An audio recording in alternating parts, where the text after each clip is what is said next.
নমস্কার, দ্য রিপোর্টে স্বাগত। প্রতিবাদের শহরে দিনের শুরুতে ঘটল অঘটন। লরির চাকার পৃষ্ঠ হয়ে প্রাণ হারালেন বৃদ্ধ।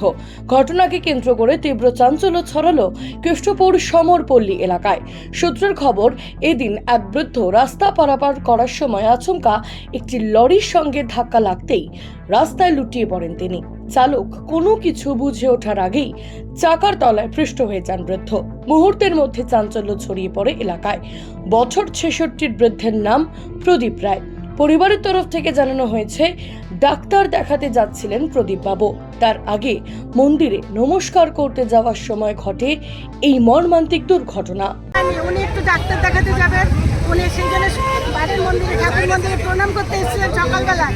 আর সেই সময় এইরকম একটা বড় গাড়ি কি করে ঢুকলো? আমাদের একটা প্রশ্ন থেকে গেল আপনাদের কাছে, আপনারা একটা প্রচার করবেন কি করে এইরকম সকালবেলা এত বড় একটা গাড়ি ঢুকলো। আমরা একটু ছাড়বো, আমরা একটু ছাড়বো না।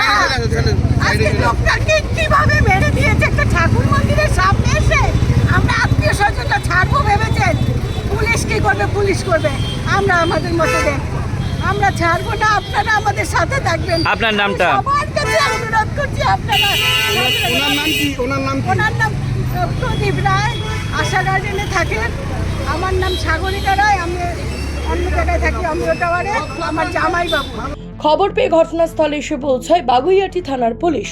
ঘটনাস্থলে স্থানীয় কাউন্সিলরের প্রতিনিধিরা পৌঁছালে তাদেরকে ঘিরে বিক্ষোভ দেখাতে থাকে সাধারণ মানুষ। গোটা ঘটনাকে কেন্দ্র করে উত্তেজিত হয়ে পড়ে সাধারণ মানুষ। The report, Keshtopur. সমস্ত খবরের আপডেট পেতে লাইক করে সাবস্ক্রাইব করুন দ্য রিপোর্ট চ্যানেলটি। সেই সঙ্গে বেল বাটন প্রেস করতে ভুলবেন না।